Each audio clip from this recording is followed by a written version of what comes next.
El final de Lazarus se centró en la revelación de que, al igual que Jonathan Lazarus, Aidan también era un asesino en serie. Al más puro estilo de Harlan Coben, la miniserie estaba saturada de hilos argumentales, la mayoría de los cuales fueron cerrados, mientras que solo uno quedó abierto, no para una segunda temporada, sino simplemente por amor al juego. Entonces, Joel Lazarus era un psiquiatra y el hijo de un renombrado psiquiatra llamado Jonathan. Mientras trataba a Arlo Jones, un paciente con antecedentes criminales, Joel se enteró por su hermana Jenna Lazarus de que Jonathan había muerto por suicidio. Él había dejado una nota de suicidio muy críptica, y para entenderla, Joel fue a la oficina de Jonathan. Fue allí donde comenzó a recibir visitas de los fantasmas de los antiguos pacientes de Jonathan y del propio Jonathan. Eso lo ayudó a resolver el asesinato de su difunta hermana, Sharon Lazarus, quien había sido asesinada por Sam Olsen, el tipo que era el sospechoso original en ese caso. Cuando Joel suspiró aliviado en la oficina de Jonathan, fue visitado por el fantasma de Arlo, lo que lo tomó por sorpresa porque Arlo aún estaba vivo. Joel se dio cuenta de que necesitaba tener una segunda reunión con el maniático, y las revelaciones fueron, por decirlo menos, impactantes. Así que, con una gran advertencia de spoilers, hablemos de ellas. Arlo Jones era culpable de varios crímenes, pero por el que había sido encarcelado era por el asesinato de Imogene Carswood. Tanto Arlo como Imogene eran pacientes de Jonathan. Por lo tanto, Joel asumió que Arlo había matado a Imogene y luego a Jonathan, pero eso no era la verdad en absoluto. Arlo alegó que Imogene había sido asesinada por Jonathan y que la culpa de ese incidente se le había atribuido a él, aunque la muerte de Imogene no encajaba con su estilo. Cuando el tribunal anunció el veredicto de culpabilidad, Arlo miró a Alison Brown y la vio sonreír con una expresión de victoria. Joel verificó si Alison había sido la oficial a cargo del caso de Arlo, y así era. Joel, con algo de ayuda de Laura, su novia, decidió tirar de ese hilo y revisar si había más coincidencias entre los pacientes de Jonathan y las declaraciones de Alison. Y sí, había muchas, porque Alison supervisaba los casos que involucraban a Cassandra Rhodes, Neil Croft, Harry Nash,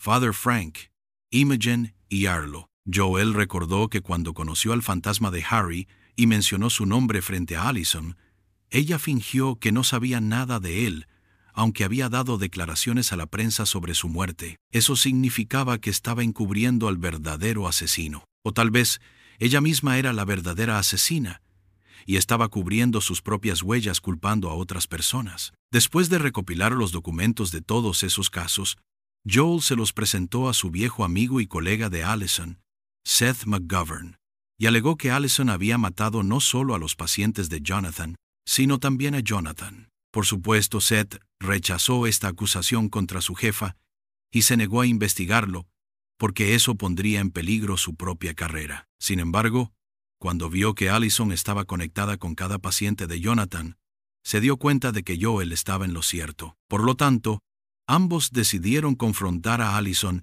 en un lugar público y, con suerte, conseguir una confesión de ella. Poco después de que Joel terminara de hablar, Alison paralizó a Seth con una pistola eléctrica y salió corriendo, lo que llevó a Joel a perseguirla. La persecución terminó cuando Alison fue atropellada por un autobús de 2 pisos.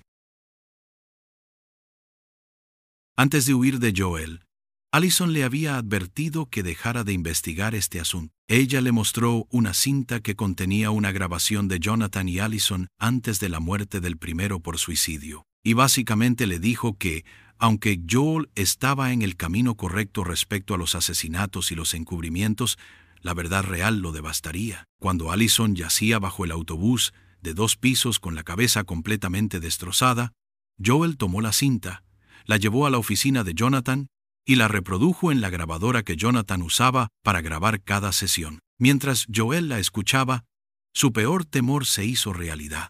Resultó que Jonathan era un asesino en serie.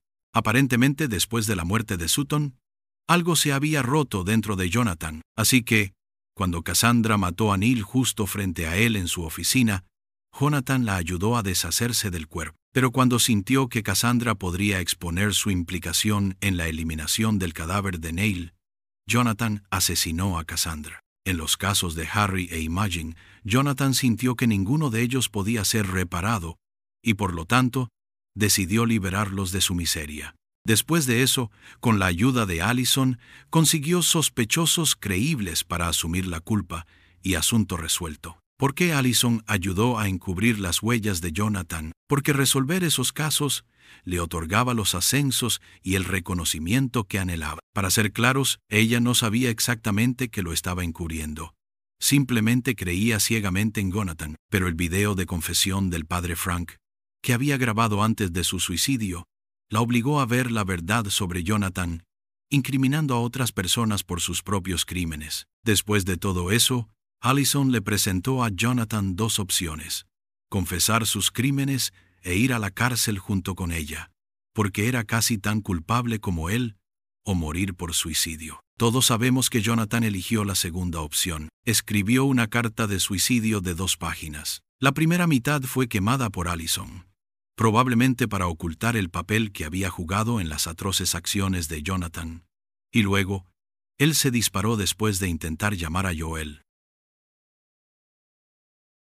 La asistente personal de Jonathan, Margot McIntyre, había sido asesinada. El arma homicida, una hoz dentada, fue encontrada, pero no así el asesino. Inicialmente se sospechó que Sam, o el propio hijo de Margot, Billy McIntyre, eran los asesinos, pero no había pruebas para incriminarlos. La única anomalía en esa escena del crimen era Aidan. Joel debería haber notado ese hecho, porque la presencia de Aidan en la escena justo después de que Joel lo encontrara irrumpiendo en la casa de Margot era extraña. Pero como Aidan lo bombardeó con los resultados de una prueba de paternidad, que mostraba que él era fruto de una aventura de Joel con Bella Catton, y no del vínculo entre Bella y Paul Ken, Joel simplemente se distrajo. De forma bastante aleatoria, Aidan apareció en la casa de Laura para una sesión de terapia. Viendo que era el hijo de Joel, por supuesto, Laura lo dejó entrar. Mientras tanto, Joel le contó a Jenna la información sobre Jonathan siendo un asesino en serie, y luego fue a ver a Laura, a quien no podía contactar por teléfono. Jenna empezó a escuchar las cintas y llegó a una que contenía una conversación entre Jonathan y Joel, justo después de la muerte de Sutton. Allí, Jonathan había dicho algo sobre que el hijo se convertiría exactamente en el padre. Ahora bien, Joel definitivamente idolatraba a Jonathan, pero, como explicó él mismo, había dedicado toda su carrera a ser un mejor psiquiatra que su padre. Por eso, aunque Joel tenía tendencias violentas y casi ahogó a Sam hasta matarlo después de enterarse de que había asesinado a Sutton, Joel se convirtió en una persona que actuaba con empatía y tenía una brújula moral fuerte. Sorprendentemente, en el final de Lazarus, se reveló que Aidan se había convertido exactamente como Jonathan, o tal vez en algo peor. Cuando Joel entró en la casa de Laura, que estaba hecha un desastre, Laura no estaba por ninguna parte. Solo Aidan estaba allí, de pie, con la hoz dentada, pidiendo disculpas por lo que se había convertido. Eso insinuaba fuertemente que Aidan había asesinado a Laura. ¿Por qué? Tal vez porque quería que Joel volviera con Bella, quien estaba bien junto a Paul, en lugar de seguir adelante con Laura. De esa manera, Aidan podría completar su idea de una familia perfecta. En cuanto a sus tendencias asesinas, es bastante evidente que todo el acoso que sufrió y su cercanía con Sam debieron convertirlo en un asesino. Es simplemente triste que, después de dedicar toda su vida a ser alguien mejor que Jonathan, Joel tuviera que ver a su propio hijo convertirse en una copia exacta de su padre. ¿Tomará él el papel de Allison y encubrirá las huellas de Aidan? ¿O seguirá siendo justo y entregará a Aidan a la policía? Gracias por ver este video y compartir tus pensamientos sobre el final en la sección de comentarios. Dale al botón de me gusta y suscríbete a nuestro canal para recibir tu dosis diaria de cine y series. Nos vemos en el próximo. Y por ahora, nos despedimos.